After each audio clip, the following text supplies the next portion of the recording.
Howdy, everybody. Welcome back to the PCA Next Gen Podcast. I'm Matt Hedinger, and with me always is my beloved comrade in arms, Mikey Puckett. How you doing, Mikey? I'm here. That's a good start. And we have a very special guest today. We get to have Heather Dirkse from CDM today. And you're gonna teach us how to worship. Wow. This will be new to us, I think. That could be interesting. I'm just kidding. I'm sure Thank you so much for hanging out with the lunatic fringe of the CDM community, the youth leaders. Any fun stories from last night, Mikey? Oh man, the stories I could tell. We did our small group night was last night. So the first Wednesday of every month, everyone goes into small groups. So I have the 10th grade boys, and we do the risky business of meeting in public at a restaurant with a waitress or a waiter. And that is, if you work with teenagers, it can be incredibly risky because you have no idea how they're going to interact or what mood they'll be in with such waiter or waitress. But last night was probably one of the first times ever. I was like, these guys have grown up a long ways. They're saying yes, ma'am. They tipped, which was encouraging. I mean, I know this is like, baby steps, but I was encouraged by their behavior. They were actually very respectful, and that has not always been the case. But we wanted to give it a try again. We went out to a restaurant, get some wings, and talk about our relationships with Jesus, which was really good.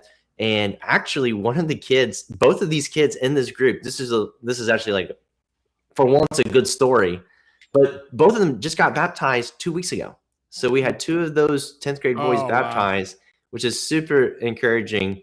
And they joined the church. They got baptized. It was really awesome. I'm getting to hear from them about how they experienced that and walking with Jesus and things that they need in their lives. There was also a random, what's the Minecraft dance people used to do? Do you know what I'm talking about, Matt? Yeah. There was just a random outbreak of that in the middle of the restaurant, but I will take that over the throwing of food or sticking it all in their soda and then drinking it, or taking forks and trying to stab each other. So that was a win. Last night was a good win. It was a win for us. That's a good night. That's a really good night. Yeah, we my middle school director said, he was breaking down his plan for the night. He said, we're going to play blind dodgeball. And the worst part of my brain went to like a Saturday Night Live skit with kids just running into the play. He actually had a very good plan. And we actually did kind of like a blindfold themed night. Every game we played, somebody was blindfolded.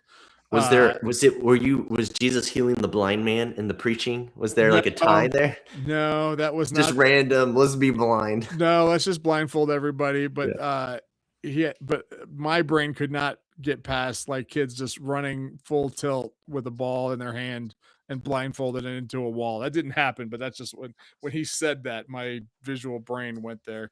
But it was actually a really fun night. We played blind dodgeball. And then we played like the same version of that against the leader, like just whoever hit a leader first got a snack. Of course, I am the slowest, biggest target. So I was the first so one. I'm trying to imagine this. You're blindfolded. Yes. You don't know. You can't see anything. There's no directional, I'm throwing in the right way. So the way it actually worked was you had a partner, and the partner could see but couldn't touch anything except for your shoulders. So they could guide you. So if your partner got hit, were you out as well? No, only you. Only you. So your partner is taking some shots for you, right? Partner could take a hit for you. They could Secret Service slow-mo. No. We got an illustration right here. This is all low-hanging fruit, Matt, for you to take in and finish off with the sermon. Well, the lesson was about people that are hard to love. So they're already throwing things. And then we did a 5 at a time in a gladiator arena with small Nerf guns, and they were blindfolded. Whoever got shot was out. So they had to shoot. Yeah. That's amazing. It was a fun night. It was a very, very fun night. I feel like, oh, sorry. Go ahead, Heather. I just had to ask, do you have the lesson after all of that? Yes. Yes. Wow. Yeah. And how does that go? Well, he does it blindfolded, so he doesn't know. Yeah, I Oh, couldn't there we see go. There we anybody. go. I was also blindfolded. I just It put my was great. finger on a text. Yeah. This is actually might be a wonderful segue. This might be a great way to segue into what Heather's here to talk to us about. But I am kind of a firm believer in classroom management techniques in youth ministry. And so to me, it's really important that we have a template, like a set template of what the night's going to look like that's consistent. Mhm. Now you can have a couple templates. Like you can have, hey, this is this kind of night, this is this kind of night, whatever. But I like it to be like regular, and also we do different things in different spaces. So when we move from this space to this space, you know what we're doing. And it's a conditioning thing, I think. And so actually where I'm at right now, we're incredibly blessed. We kind of have three main spaces that we use. A first floor, a gym, and then a second floor. So we hang out in the first floor. We move to the actual like full-size gym for that kind of crazy rowdy stuff. And then we go upstairs for like we might play another game upstairs, but it's more like a couple people brought up on stage up front. It's a transitional time, and that's where we do the lesson and stuff like that. So I find that them giving them some time to get the squirrelies out. And then the other thing is that we say every time I teach, we talk about transitioning our focus from us to God. Mm.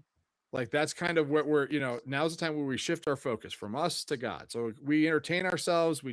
We want to be the funny person, but now we're not trying to be the center of attention. We want God to be the center of attention. Mm. So that's kind of how we pivot. So, but we're here to talk about much better and more important things than just blind dodgeball. Well, I think that's really cool. I love the way that you think about how to get them focused and how to think about that this is our time with God. And let me just ask you then, sorry, I know I'm not doing the interview, but I'm just curious as I think about all these things. So how do you wrap up then at the end? What do they go out with? Gotcha. Yeah. So in our context, we transition to small groups after that. Okay. So that we go from the last, so it's hangout, free play, structured play, worship, and then small groups. That's kind of the paradigm. I feel like the coach from Remember the Titans. I got 4 plays. I just run them over and over again like Novocaine. Mikey, what about you? What's your structure? We normally do a 15-minute like catch-all, check-in, hang out, get some snacks. Then we go into service where we play a game and announcements. And then we transition after that into a time of worship with music.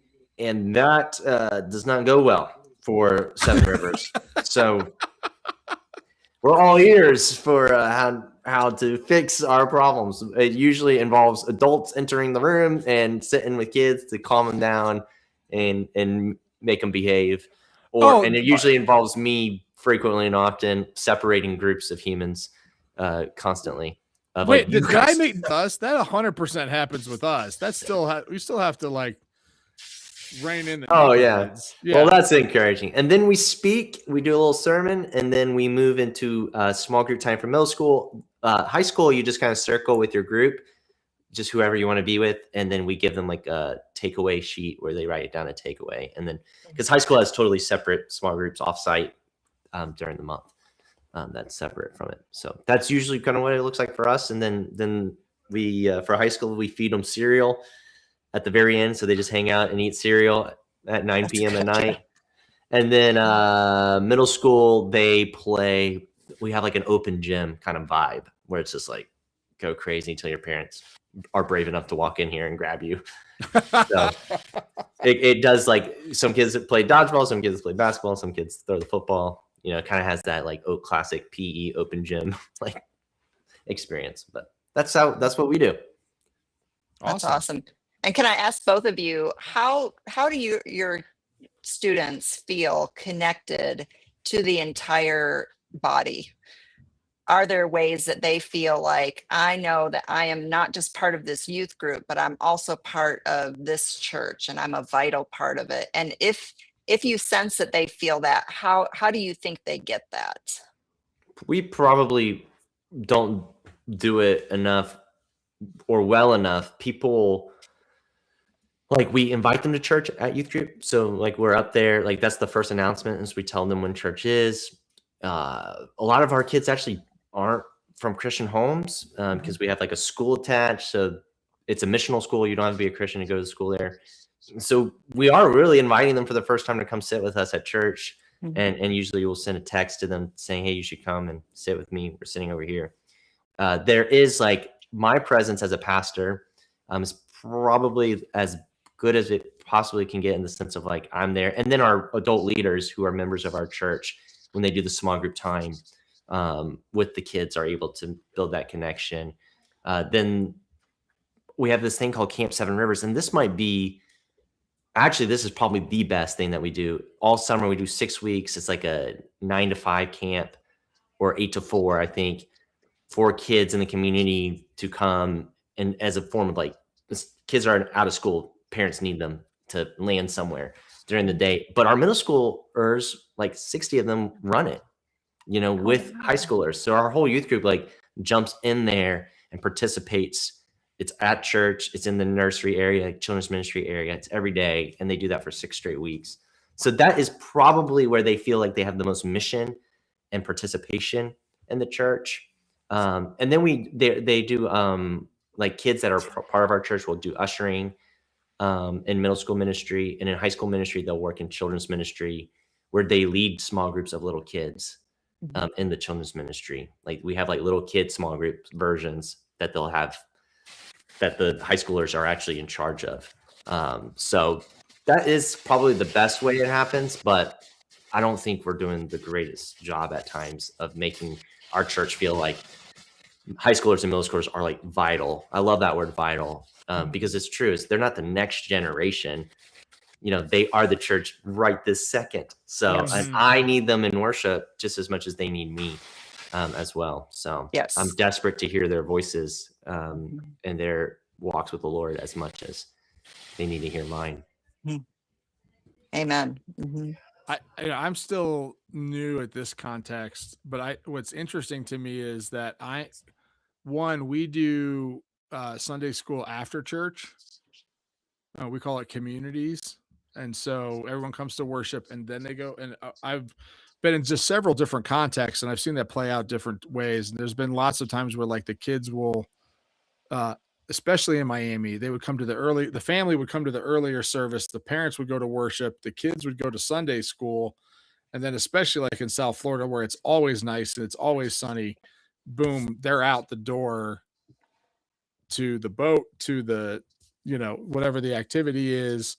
But here it's afterwards. And the other interesting thing is that we have a lot of musicians in our youth group, like that are in band and orchestra and stuff like that. And man, when they get to play with the worship team, which I think there's a wonderful culture here of inviting kids to do that. First of all, I'm blind. So I have 2 sets of glasses and I only wear the glasses that are for like looking at my computer. So I sit in the back. I can never see anybody on stage who's in the band, but the kids always are like, oh, I was on stage today. Did you see me? I was like, oh, that's great. Yeah, good job. They're always excited when they get to participate in, especially like in the music aspect of worship. That's one of their favorite things. That's awesome. Yeah, that's so good to hear because that is our work. We are at Teach Us to Worship. We are working to help churches, help families integrate their children into worship. So what does it look like when a covenant child understands from birth that they are a covenant child, that they are part of God's family?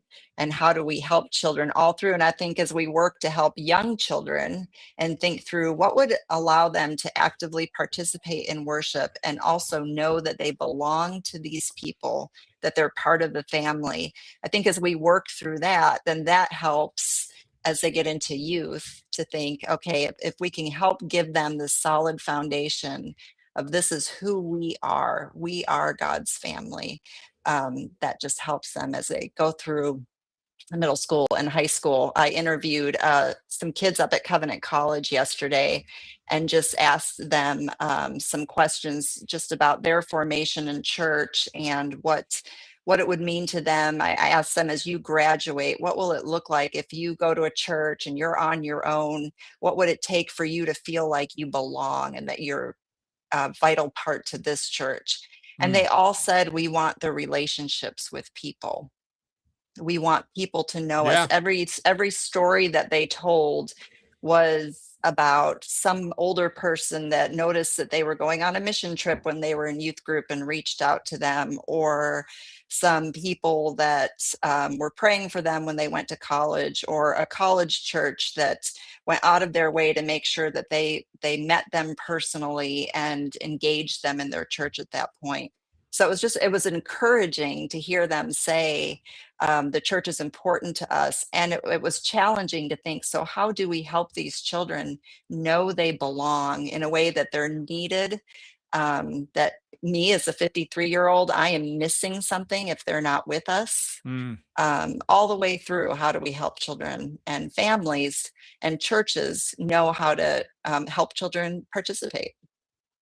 So Heather, what was the impetus for the Teach Us to Worship kind of initiative? Like what was the pain point and who kind of recognized it and started pushing toward that? So I'm newer to CDM and I was not here when it got started, but Teach Us to Worship was started out of, we started to receive all these statistics about children leaving the church. And why is it that so many young adult children are exiting the church or having very little to do with it? And the research showed that it is children who don't have a sense of belonging. So in other words, we went through a time period, probably started when I was in high school and then the early 2000s, where it was all about entertaining. And if we entertain, then they'll be happy. And now we're realizing, no, it's not actually entertaining children. Not that entertaining is wrong. Blind dodgeball is very important. I would never take away from that. But if we think that's what it is, that's going to keep children engaged in the church as adults, then I think we've missed something. Right. Well, and I'm glad you said that, because have you read this book, Heather? Sorry, 1 second. You literally just took you probably just took all their data and summarized it essentially. It's That's what they keep writing over and over again, is belonging, being known, and knowing others is so fascinating. But it makes so much sense knowing that we come from a God who's Trinitarian. Right. Relational. Right. It's like, oh, this is right in front of us. We're just so silly. We get so caught up with other things. Anyway, sorry. Exactly. Sorry.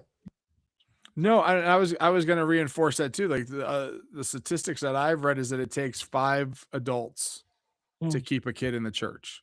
It takes 5 adult relationships on different levels, and that's not 5 youth leaders. That's 5 different people in the church connecting with is the best indicator if that person will stay in the church. Now, maybe not their church. Like, obviously, they're going to grow up and move on. But also, I think that you talk about entertainment. I'm not a big fan of entertainment, but I am a fan of age-appropriate play as a tool for building relationships. Right? Using play on purpose does build relationships. Like, and that's what, if we're trying to win them to a relationship with Christ, we want to win them with a relationship. And it makes perfect sense to me. But where do you think we get this? We have a culture in the PCA of what a worship service we think should look like.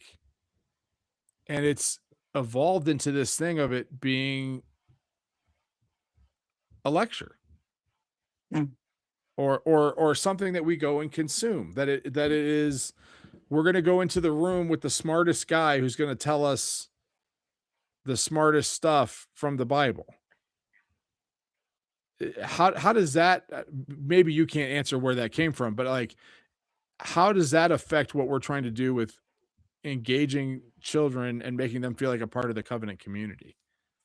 I would say I think some of that comes more from, and not so much that we have some churches have a long period of time of preaching. I don't think it's so much that as it is that we come from consumerism. And so Yeah. we're thinking, okay, so we're going to go here and we're going to get something out of this. And so we want our children to get something out of it. We want to get something out of it. And that's why we're here. When the reality is that we're there because the God of the universe has called us to gather and worship him. I tell this story all the time. My son-in-law is a PCA pastor. He has 3 little girls. He used to be a youth leader, or still is a youth leader also. And I listened to him one night with his little 2 and 3-year-olds say, "What's tomorrow?" And they knew, and they said, "Tomorrow's Sunday." And he said, "What does God do for us on Sundays?" And they, knowing the routine, said, "He calls us to worship him." And to me, that just flips everything. It's not, let's get our shoes ready and let's make sure, we're all in order the way we should be. Or it's not, well, I hope this is really good today and I hope I like the music. It's that the God of the universe has said, "Come to me." And so I think the question is, how do we help our youth? How do we help our little ones? How do we help our parents understand what is better? We see all these sports fans and they bring their little kids and their little kids have no idea what's going on and they pay thousands of dollars. I've never understood that for a ticket, but they have this perceived value that this child doesn't just need to hear about it. This child needs to be here because this child is an Eagles fan. They will grow up knowing this, So how do we do that with our worship? That we help each other, and it's a grind. It's hard. I have a lot of parents say to me, "This is just a hard time. My kids are teenagers, whatever. They don't like to get out of bed, so we don't go as often or whatever." And I say to them, "It's hard for me too. And my kids are all out of the house, and my husband and I still are fighting on Sunday morning to not just say, 'Whew, it's been quite a week. Let's just chill. Let's just enjoy our time.'" I'm paid and it's hard for me. Yeah. So I think our natural inclination of wanting to rule our world and really comes to a head on Sunday morning.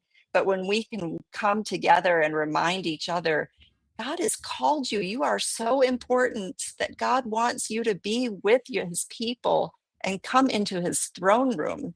And so when we see worship as formational in that way, I think we can really start changing. And then it leads to it's not so much that my teenager understands everything in the sermon as it is that they're learning just by being present what God's people do. God's people read, they pray, they sing, they take the sacraments. And week after week, God is forming their hearts faithfully just in being there with us.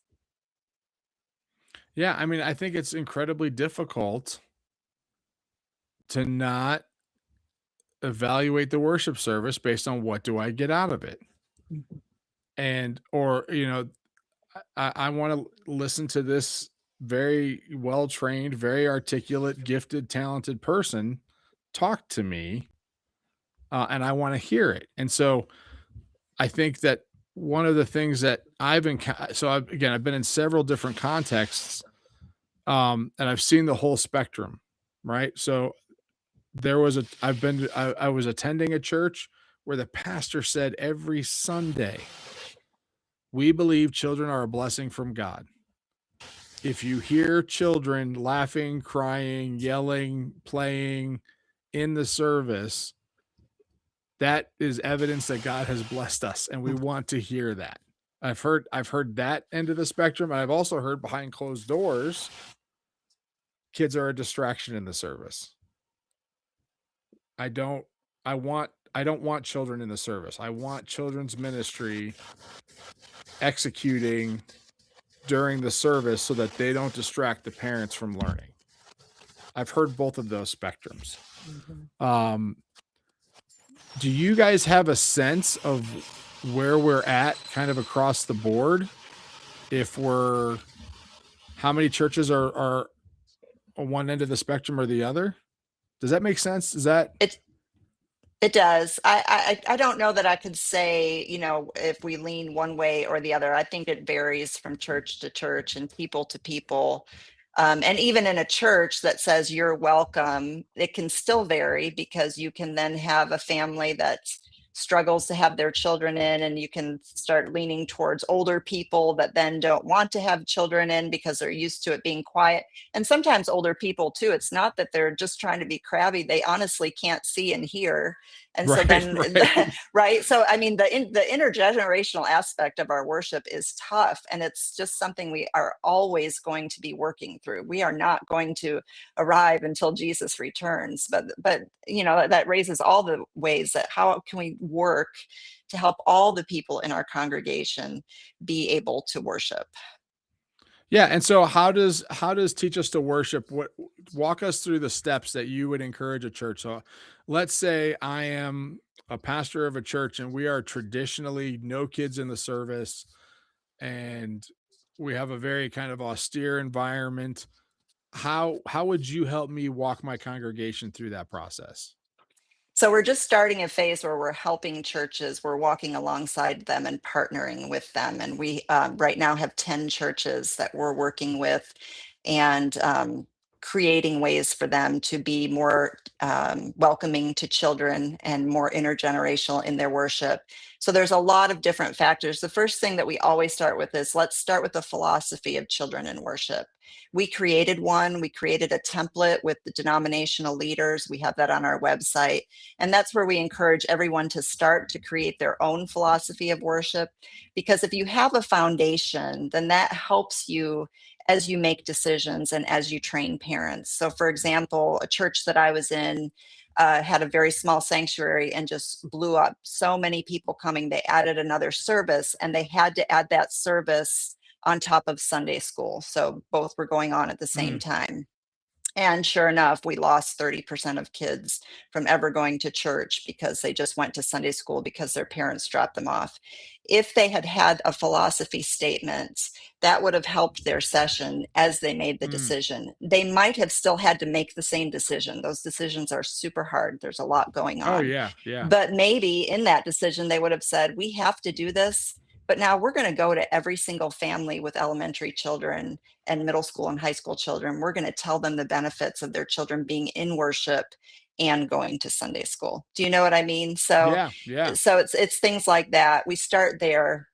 And then we just help churches as they think through. I always tell them, this isn't a program where in a year you're going to have this all figured out and all your kids are going to be in worship and we're all going to be so happy. But it is like, what are some purposeful things we can do, even if they're behind the scenes and your parents don't know it to start with, that just help, like you said, like the pastor that says, we welcome children. We created worship signs for our children's worship curriculum for each element of worship. And those worship signs then can be put on screens or they can be put in bulletins. So for example, at my church, they run along the bottom of the screen on a timeline so that children can see, this is the call to worship, this is praise, this is prayer. And they go on a timeline as the service goes on. And what we found is, I had a lady say to me, my 3-year-old is watching this and is catching on to what we're doing. But even more exciting to me is that my sister, who's never been in church and is coming with us, is actually starting to understand what's going on because she's watching my son color on his little bulletin and she's seeing the signs and she's connecting. So things like that help churches be able to help their people make those connections. That's such a cool idea to kind of basically give a visual order of worship. Exactly. To help teach the liturgy, essentially. Mm-hmm. Wow, that's a great idea. Yeah. Now, I have convictions that I've developed over the years of doing youth ministry because I value the worship service. There's boundaries that I want to set for my youth ministry that are that I want to encourage the worship service. I want to reinforce the worship service. I don't want to replace the worship service in the youth ministry. I view it as central. I'm inviting this, so don't pull any punches. But in your guys' work, we can probably identify some things in the worship service itself that maybe help or hinder and create that, like, the kids table mentality versus everyone sitting at the same table mentality. What are some maybe blind spots that youth ministries can fall into that maybe are hindering that movement of the centrality of the worship service and that us being a part of, like, the bigger church? What have you guys observed? Are there blind spots that we have as youth ministries kind of in general? Well, and first of all, let me say, I think that the work that we're doing with younger children is only going to help you all. So I think some Yeah. things that you all are dealing with, you're also dealing with at times children that have not been in worship, that have not, and families that have not understood that worship is formational. And then you're getting kids and you're trying to help them see that, and you're almost starting from ground zero. And sometimes you are, because you're reaching to your community, right? And so Right. that's a different set. But within the church, my hope is that the work that we're doing, you will see fruit of that in upcoming years. In your ministries. And then the second thing I would say is, I think that just the relational side, as you all work through, I love that you're inviting and that you're asking, kids from the outside, hey, we're here, come sit by us. That fruit may take a long time to help come to fruition. But I think that's where you can continue to work on intergenerational things. Those kids up at Covenant yesterday, they said, I asked them at the end, I said, what would it be where you could say the things of the traditional things of the faith, all the creeds and confessions and all that, where will they be important to you moving forward? How does that intersection happen, that they become meaningful to you? And they all said through relationship.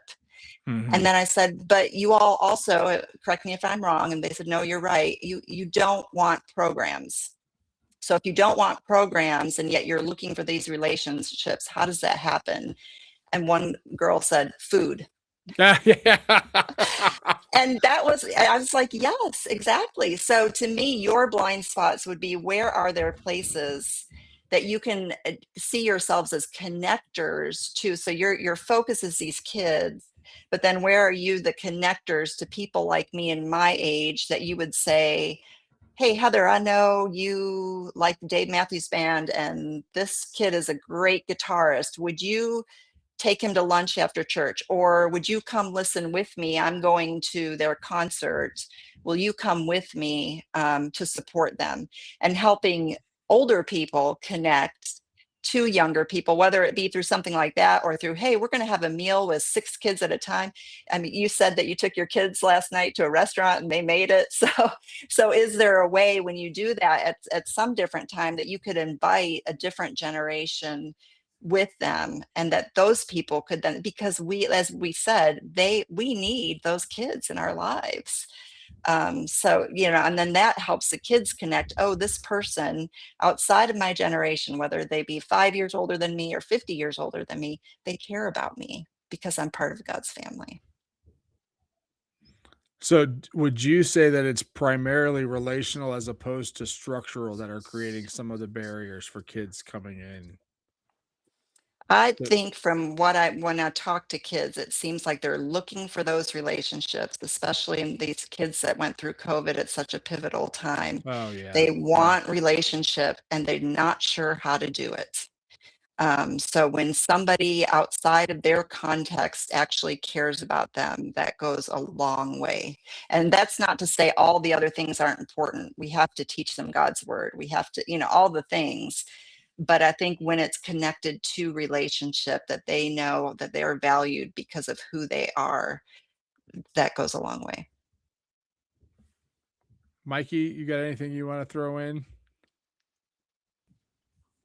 I was just thinking, like, how do I teach and train my team to do this idea of, like, I keep hearing with me, go meet with these kids at the basketball game and watch this kid, like inviting, some of the people that are, in their 60s or 70s in our church to say, hey, you used to be a basketball coach. Like, why don't you come with me, and go watch this kid play? He's really good, or with me to the restaurant to hear like what kind of things they're facing as teenagers in this current cultural moment, or with me to whatever, fill in the blank. So like, I think that is something that one makes the Father delight much, when that happens. I think that in some ways is worship outside the walls of the church, and holy outside of the walls of the church, of like, where else on the planet is there a community of people that the older people and the younger people, like even just talking to the college, because they want those relationships, and talking to older people, they want those relationships too. Like, where can that happen in this current culture? And the closest maybe it gets secularly is in schools, maybe, possibly, but that's only for a period of time, and that's also transactional. This in the church is like, it's not transactional, it's free. You know what I mean? Like, I'm even thinking about this too. Like, this is a little bit of a tangent, but like, I need coaching or support or help or mentorship, I have to go pay for it. I have to go spend, pay someone $100 to come meet with me to teach me how to like run a business or to run something. But the church gets to say, oh, just meet with you. If you have problems with your business, I've been there. I'm 60 years old. I've gone through that. Let's get together and and then I love food. Oh my gosh. The idea, Jesus is such a foodie. He gets it. Every meal we eat is sacrifice. Something died to sustain our life.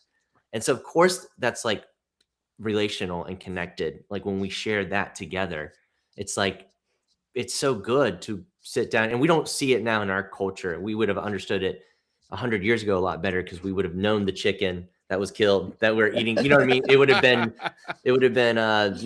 whatever you call chickens. I don't know what you call them, but you would have had a name. Like, this thing gave its life to sustain you. It didn't come in this little packaging, or like having people in your homes, even too, or families and children. Anyways, a little tangent, but I do love the idea. One of the things that our church, we're big on food. So we do a lot of food.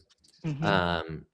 It's almost like an entire like ministry is just like trying to get food in the doors and distributed it to people, because that's how people linger and stay around. And it just makes a ton of sense. Like, just donuts after church is such a big deal. Like, I mean, people will stay an hour longer after church hanging out with donuts than if there weren't donuts, or come even earlier to church to make sure they get their perfect donut that they want, the Boston creams, exactly. Anyways, I'm tangenting, but tangent. Anyways. Yeah, I think one of the unique experiences that I've had was at one of my churches, my office was right next door to the room where the senior members of the church would gather for their weekly Bible study. And I got to overhear them say that the youth don't want to know them. That they felt like the youth don't want to talk to them, that the youth don't want to have anything to do with them. And they weren't talking to me. They were talking to themselves. I overheard it. And from my point of view, I feel like that the youth feel intimidated by the older people in the church. And so what I observed was, if you look at it from a developmental standpoint, our very young and our very old are very similar. When you're very young, the world is very small. It's around you, and you don't have a lot of capacity, and you are dependent on people, and it's a very scary place. The world can be a very scary place as you're growing up. And then that happens in reverse. As the older we get, we lose some of our abilities, and the world gets bigger, and I am more focused on myself. And so we have these two people that are in very similar places, that generate some insecurity. That how do we bridge that and help them connect to each other and see how much they actually need each other? Mm-hmm. I was blessed to be in a youth group that had a grandmother as a leader, and she didn't do everything that everybody else did. She most of the time just sat in the room, and we called her Aunt Gertrude, and Aunt Gertrude was everybody's grandma in the youth group, and we loved her. And sometimes it embarrassed us to say things because we would say it in front of Aunt Gertrude. We're like, oh, I can't believe I said that in front of Aunt Gertrude. But she was a grandparent to a lot of people that didn't have grandparents. And she was faithful and she showed up all the time. And yeah, it's really interesting because as I was looking at the material about teaching us to worship, and I thought more about the structural elements that hindered this, the consumerism. I mean, listen, I've had parents call me and say we want something else for our kids during the like teenagers during the worship service so they don't distract me. I've had those phone calls. Some of my convictions have been, on Sunday morning, we don't do music in Sunday school. We probably could. I've never allowed that because I don't want that. I don't want to look like I'm putting on a alternative to the worship service. Even though we may use music in youth group, which is a midweek meeting, not a Sunday morning meeting, I don't want to put on a youth service because there's no such thing. That's not a thing. That doesn't exist. There's only one worship service. It's for everybody. There is no now maybe different times I understand might fit different communities better. I get that, but I'm saying like there absolutely should not be a children's service. There absolutely should not be a youth service. That's a conviction that I have. If you want to come at me, I'm not you, Heather. I know you would, but my fellow colleagues that maybe you structure your time more like that. That's fine. That's a personal conviction, but it's rooted in the supremacy of the worship service in the community of God and its role to gather us. But I'm like the worst. I'm the worst guy that walks in. And maybe it's an occupational hazard because I'm thinking about the only thing I don't like about this structure that I'm at right now is that I still have to go teach Sunday school after the worship service. So that thing is floating in my head. And I'm thinking, I think like all the stuff that's going on around me and I'm like the most ADD person ever. But it is hard to not think about it as what am I here to learn as opposed to how am I supposed to be here to gather? Well, and to know that God is forming us. And I think that's the part that we just have to remind each other and remind our parents. And again, I hope as the years go by, you all see a difference in what parents understand as they're going through the process of the things that we're teaching, but just the idea that worship God, his spirit is forming us in worship, whether or not we're thinking about what we have to do later or what we don't understand or a hymn that we don't like. God is using the fact that we came together and he is forming our hearts. And all week long, we're being formed by our culture, formed by all the things around us. And then in this moment, God is calling us and forming us together. And that is such an amazing thing that when we start thinking about that and reminding each other of that and remembering that that is how children learn. They don't learn to eat at a meal by going and watching a video on eating that is age appropriate. They learn by making a mess at the table and eating with their fingers, and we make things accessible for them. We cut it into smaller bites. We give them what they can chew, but we're still giving them, they're still part of our meal. And so that's the part. How do we help children? And there are things that we can structure in each church to help them be able to take those bites. But we know that even the things that they just watch, even when they're only watching the Lord's Supper, they're still being formed by it. They're still learning this is what God's people do. And I think, I love what you said about the older people feeling like they're like the middle school and high school kids don't want them. I taught middle school for years and I love middle school kids. Which I know makes me a little bit weird, but I really do. And in Not my here. mind, You're actually in the right place here. I'm in You're the right speaking place, our language. Yeah. In my mind, I always have a book running called You Never Really Leave Middle School, because I think that's the truth. And when I watch older people and all ages, I see like we all still have that middle school fear in us. Who am I? How am I going to fit in here? We've just manipulated our circumstances so that we don't have to go sit at a table where we're not sure if somebody doesn't want us, or, that type of thing. So I think knowing that, then it becomes like, how do you all as youth leaders, without adding to your work or starting a new program, how is it that you all continue to consider, okay, so if everybody's in this place of they don't want me, they're going to think I'm old, they're going to think I'm too young, what is it? What, again, are those connecting ways over food, over fellowship that we can make that will make an impact, that will help those two insecurities be able to have relationship? And some of that, I think, I was on a church staff, and I think just spending time as a church staff, like, how do we have conversations around, okay, so not only just this program that I'm running, but who are these people? And just keeping in your mind, oh, this man was a pilot, and this kid over here loves rockets, and hey, I'm just going to introduce you, and trusting that God's Spirit is going to do all the things, but just really trying to be as intentional as possible in connecting the people that are in that you're over with the rest of the body. That's so awesome. And I really want to thank you for coming out today and talking to us about teaching us to worship, which, if we want to check it out, it's teachingustoworship.org, correct? Teach us to worship. Teach us to worship. Yeah. Teachustoworship.org. Yeah. Awesome. Well, thank you so much. We really appreciate the work that you're doing and empowering children's ministries and congregations, and down the road us to help really be honest about our covenant theology. Mm-hmm. Right. I mean, this is really kind of a call to integrity, to what we actually believe, and not to think structurally or too practically that we out practice. Okay, I can talk. That's good language. I use good words. Not to make this so practical that we're excluding people in the worship service, and we're really hindering the growth of the church. Mm. Awesome. Well, and thank you for the work that you all are doing. It's big and important, and it's hard, but isn't it so joyful that, like you said, that it's the church that is doing the things that everybody's longing for. We're longing for these relationships, right, and we get to be part of helping children in that, and it's exciting. So thank you.